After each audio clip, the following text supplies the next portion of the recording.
Hello hi everyone welcome to my channel. ఇవాళ daily మనం use చేసే మరికొన్ని వాక్యాలను ఇంగ్లీష్లో ఎలా మాట్లాడాలో చూద్దాం.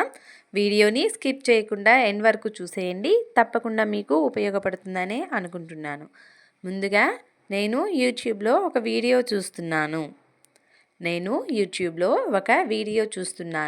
ఇలా చెప్పడాన్ని ఇంగ్లీష్లో I am watching a video on YouTube.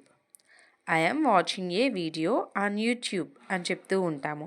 చాలామంది ఇన్ యూట్యూబ్ అని చెప్తూ ఉంటారు. ఇక్కడ ఇన్ అని యూజ్ చేయకూడదు. ఆన్ యూట్యూబ్ అని చెప్తూ ఉండాలి. తర్వాత తినడానికి ఏమీ మిగలలేదు ఇలా అంటూ ఉంటాం కదా. ఇలా చెప్పడాన్ని ఇంగ్లీష్లో nothing is left to eat అని చెప్తూ ఉంటాము. తరువాత దేవుడి దయ వల్ల మేము ఇల్లు కొనుక్కున్నాము. ఇలా చెప్పడాన్ని ఇంగ్లీష్లో by the grace of God we have bought the house అని చెప్తూ ఉంటాము. దీన్నే సింపుల్గా by the God grace we have bought the house అని కూడా చెప్పచ్చు. By the God grace we have bought the new house లేదా బాట్ ద హౌస్ అని కూడా చెప్పచ్చు. తర్వాత ఈరోజు నుండి నా ఫోన్ తాకొద్దు. ఎక్కువగా పిల్లలతోటి చెప్తూ ఉంటాం కదా, ఈరోజు నుండి నా ఫోన్ ముట్టుకోవద్దు లేదా ఈరోజు నుండి నా ఫోన్ తాకొద్దు అని. ఇలా చెప్పడాన్ని ఇంగ్లీష్లో from today onwards don't touch my mobile లేదా మై ఫోన్ అని చెప్తూ ఉంటాము. ఫ్రమ్ టుడే ఆన్వర్డ్స్ అంటే ఈరోజు నుండి అనే అర్థం వస్తుంది. డోంట్ టచ్ అంటే తాకవద్దు లేదా ముట్టుకోవద్దు అనే అర్థం వస్తుంది. తర్వాత గత కొన్ని రోజులుగా ఆమె విచిత్రంగా ప్రవర్తిస్తుంది. ఇలా చెప్పడాన్ని ఇంగ్లీష్లో she has been behaving strangely for the last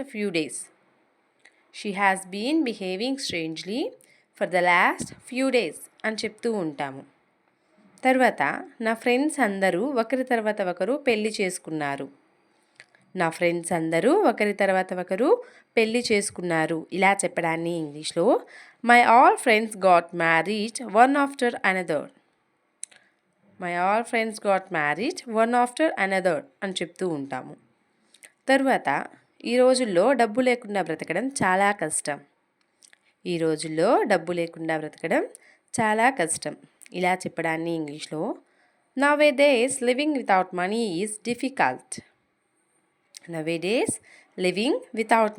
is difficult అని చెప్తూ ఉంటాము.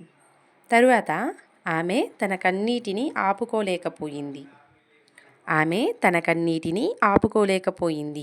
ఇలా చెప్పడాన్ని ఇంగ్లీష్లో she couldn't hold her tears అని చెప్తూ ఉంటాము. షీ కుడెంట్ అంటే ఆమె ఆపుకోలేకపోయింది అని చెప్పాం కాబట్టి కుడెంట్ అని యూజ్ చేస్తున్నాము. She couldn't hold her tears అని చెప్తూ ఉంటాము. తరువాత మీరు రావడానికి ఎంత సమయం పడుతుంది ఇలా అడగడాన్ని ఇంగ్లీష్లో how long will it take you to come అని అడుగుతూ ఉంటాము. హౌ లాంగ్ అంటే ఎంతసేపు, how long will it take అంటే ఎంతసేపు పడుతుంది, యూ టు కమ్ అంటే నీకు రావడానికి అనే అర్థం వస్తుంది. తర్వాత అక్కడికి ఎవరెవరు వెళ్ళారో నాకు తెలియదు. ఇలా చెప్పడాన్ని ఇంగ్లీష్లో I don't know who all went there అని చెప్తూ ఉంటాము. ఎవరెవరు అని చెప్పాము కాబట్టి హూ ఆల్ అని యూజ్ చేస్తున్నాము. ఎవరెవరు అంటే ఇంగ్లీష్లో హూ ఆల్ అని చెప్తూ ఉంటాము.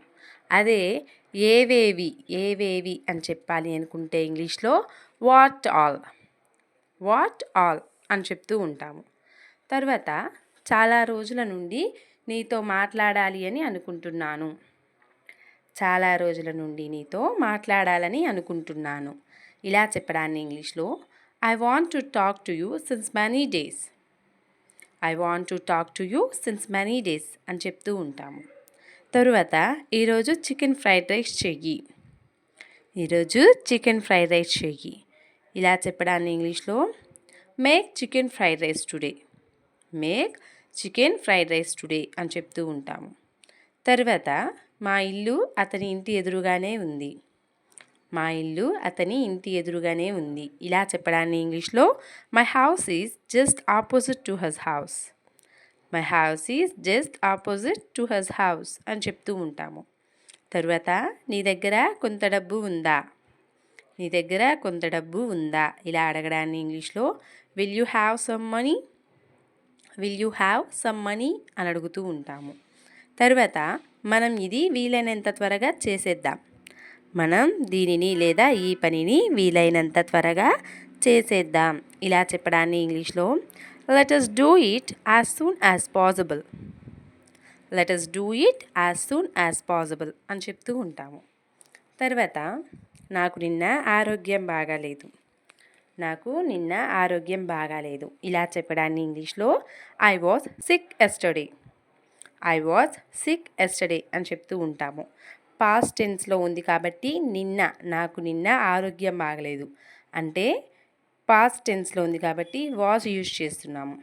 I was sick yesterday. అదే ప్రజెంట్ టెన్స్లో ఉంటే ఈరోజు ఆరోగ్యం బాగలేదు అని చెప్పాలి అనుకుంటే I am sick today.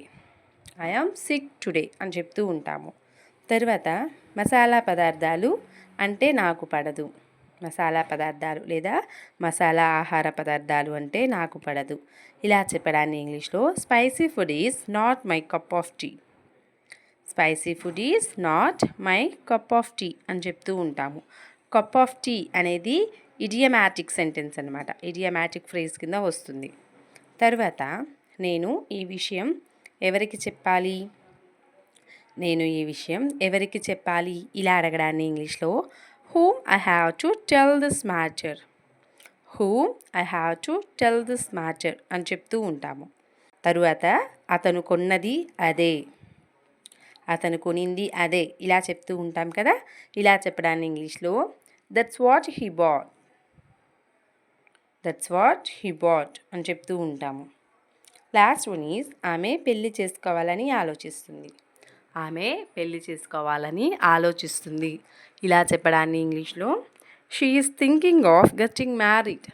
She is thinking of getting married అని చెప్తూ ఉంటాము. మీకు కనుక వీడియో నచ్చినట్లయితే అలాగే ఉపయోగకరంగా ఉంది అని అనిపించినట్లయితే తప్పకుండా లైక్ చేయండి. Thank you so much.